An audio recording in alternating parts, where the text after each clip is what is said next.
Hello. What's up, everyone? Welcome to Get Real with Real Estate. I don't know what episode this I don't is. either, but we're cranking on episodes. And we're talking today about what to offer in a, pretty hot market. Nationwide, we're seeing a lot of heat, you could say, in different markets around the country. We have a lot of friends and family nationwide that are reaching out to us to kind of ask feedback on what they should be doing in the market that they're in. And it brings up kind of the age-old question that buyers face, right? What do you do in a hot market? How do you know what to offer? Yeah, I would say it's, the common theme that we're hearing from, people in other markets, in San Diego and then in other markets as well is, multiple offers, houses going over asking price, lots of competition, all that stuff. So like Melissa said, when you're shopping in those markets, how do you confidently, submit your offer, and we're going to talk about that. So this is something we often go through in our initial buyers meetings, especially with first-time home buyers, because, here in San Diego, we are obviously experiencing a very hot market. Yeah. And, when we talk about, coming up with the price that you feel comfortable, submitting, we always tell people to come up with what we call, your walkaway price. Essentially, what's the price that you putting your best foot forward? What does that look like? And this changes, for a lot of people, I would say. Once you're out looking at properties and, you've seen a couple, you're going to really start to recognize when you feel emotionally attached to a certain property. So it's very hard to say, what that value is going to be for you in a particular property. Because you could be looking at properties that are $450 all day long and then walk into one, and based on what you're seeing, it far exceeds every property that you've seen, and you can confidently be wanting to offer $465, let's say. How do you know if that's the right move? We always tell our clients you don't want to be disappointed in one of two ways tomorrow. Basically, if we're in the conversation right now about what to make your offer at, there's two ways that you don't want to lead to disappointment, and there's two ways to make your decision. Yeah, so the one way we never want a client to feel disappointed about is feeling like they overpaid for the home. So, This happens a lot where a client will get their offer accepted and they're like, yes, shoot, did we overpay? Yeah. So, right up front, I would say, if you're working with us or regardless whatever agents, you should, always be checking comps and stuff to, at least the agent, we got a phone call. The agent should feel comfortable and confident about the price. Well, I was gonna say, should we talk about that first then before the disappointment? Because really that's a different topic. How do you know what to offer? Is it a totally different conversation topic? Well, and that's don't get distracted. Either way. So, anyway, so let's say, you're shopping at that $450 and you love it and you're like, cool, I'm comfortable at $465. Let's say your offer gets accepted, you're super stoked, but then you're like, oh shoot, what if we could have gotten it at $460, or what if we could have gotten it at $455, right? Kind of that doubt. Shoulda, woulda, coulda conversation. Yeah, the doubt starts to creep in, and of course you're always like, oh man, could I have gotten more of a deal? Your safeguard for that is as long as you're using financing, which I would say is the majority of buyers.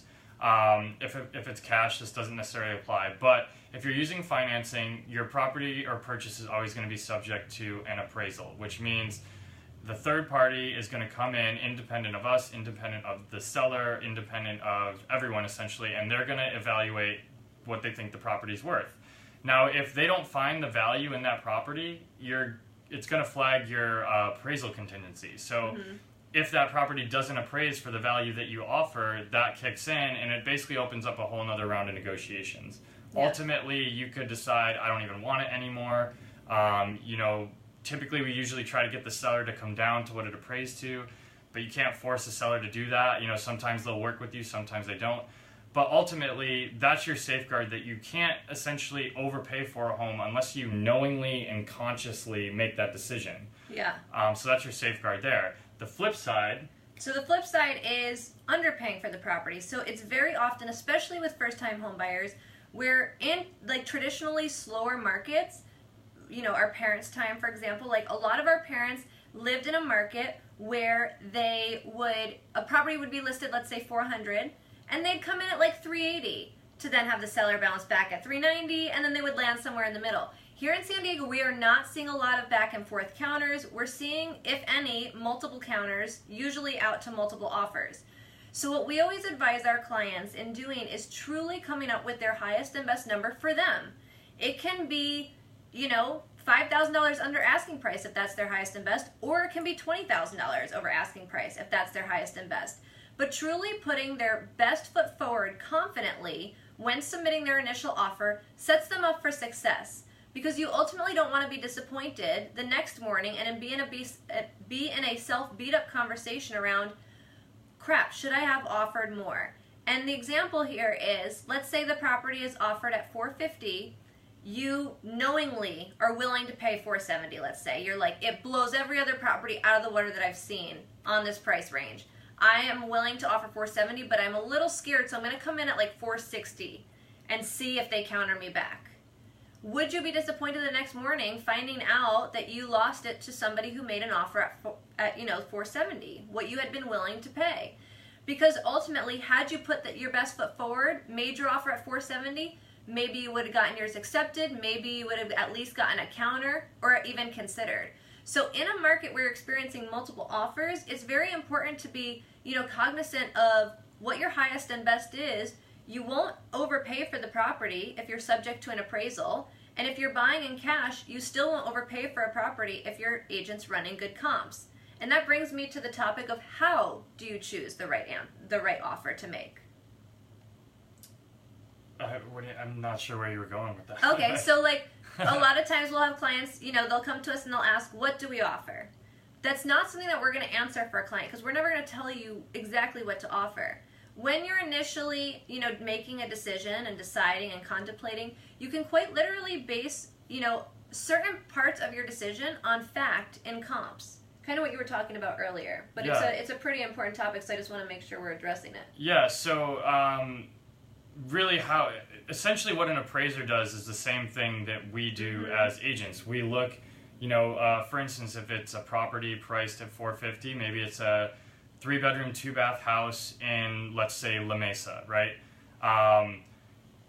Basically the appraiser is going to look at, okay, what have other, 3-bedroom, 2-bath homes that maybe are very, close in square footage, got similar features, maybe within a half mile, what have those sold for? And then based on what they see, based on condition, it's going to be a little bit of give and take because no property is exactly the same.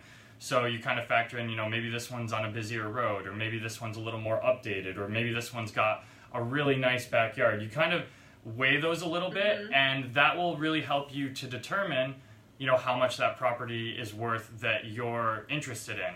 And basically you want to have there should be supporting evidence for that price point. So, if you're looking at $450 and you're looking at these houses, and then you look at the comps and you're like, well, all these houses have sold, for $400. Why is this one $50,000 more? Well, that's a pretty good indication that, one, it might be overpriced. The seller might be unrealistic. But it is a good indication that, if you come in at $450, that might not appraise because, it's substantially higher. Now, if it's got some, killer features that really make up for that, maybe it's got stunning views or like a sick pool or, something that really sets it apart. 5-car garage. Yeah, now that's different. But, if you've got, for instance, a 3-bedroom, 2-bath home, 1,200 square feet, and right next door you got a 3-bedroom, 2-bath home, 1,200 square feet, similar. Those should be selling for, within the ballpark of each other, give or take a little bit, depending on finishes. Absolutely. So as you're deciding what to offer in a hot market, we encourage you to really talk to your agent that you've partnered with and ask for comps, so that you can see, what has sold nearby. We always tell clients it's kind of irrelevant, the price point. A property could be listed at $1 or $1 million. It's going to go somewhere close to market value. So really reviewing comps and really thinking about what other properties you've seen, how those relate to this one. You, as you're looking at properties, will be familiarizing yourself with, values and comps and what different neighborhoods offer in terms of price point. And then you want to think about the tools and tricks that we just shared with you and not feeling disappointed one of two ways the next day. Truly putting your best foot forward. If it's meant to be, it will happen. Yeah. We truly believe that. We've seen it so many times with our clients. Yeah, that walkaway price is ultimately like the price where the next day, if your offer gets accepted, you're really excited, you're stoked on it, you're happy to move forward. And if it doesn't get accepted, you're totally comfortable with it. You know that, hey, I did my best, it wasn't meant to be, and you're not in that mode of shoulda, woulda, coulda type of thing where, you know, you keep coming back to, oh, if I had only just offered this, right? And that's really where clients will get stuck up. It's not really losing out on the bid, because truly, if you're coming up with your highest and best, and let's say that's, you know, 480 and it goes for 500, it's kind of like, okay, yes, it's disappointing. It's a blow, you know, it's still very sad. But knowing it went at 500, I could have never bridged that gap. So that wasn't the right house for me. You can really confidently feel that way and know that a better house is waiting for you should you practice this mentality as you're thinking about writing offers. Yeah. So good luck out there. Yeah, definitely reach out to us. Yeah, hope this helped you guys as you compete in the hot market. As you compete in the hot market, I know it's a little bit crazy out there for a lot of people. We encourage people, you know, don't get discouraged. Make sure you're working with, you know, an awesome agent who can kind of coach you on your local market, depending on where you are. But it is doable, and it just takes the right approach and the right strategy and the right mindset. Absolutely. And talk to your agent about strategy, or talk to us about strategy. Like I mentioned at the beginning of this video, we help clients nationwide. A lot of the ins and outs of real estate are very similar, and truly you want to be set up for success in getting your offer accepted. And a lot of times our offer for our clients is not the highest on the table, but we are strategizing, solving sellers' problems with our offer, you know, really making our offer strong in regards to terms. So that, I think, would probably be a really awesome Get Real with Real Estate video. Let us know if you would like to see that in the comments below. We'll talk to you guys soon. Happy Friday. Thanks, guys. This is like so far away now.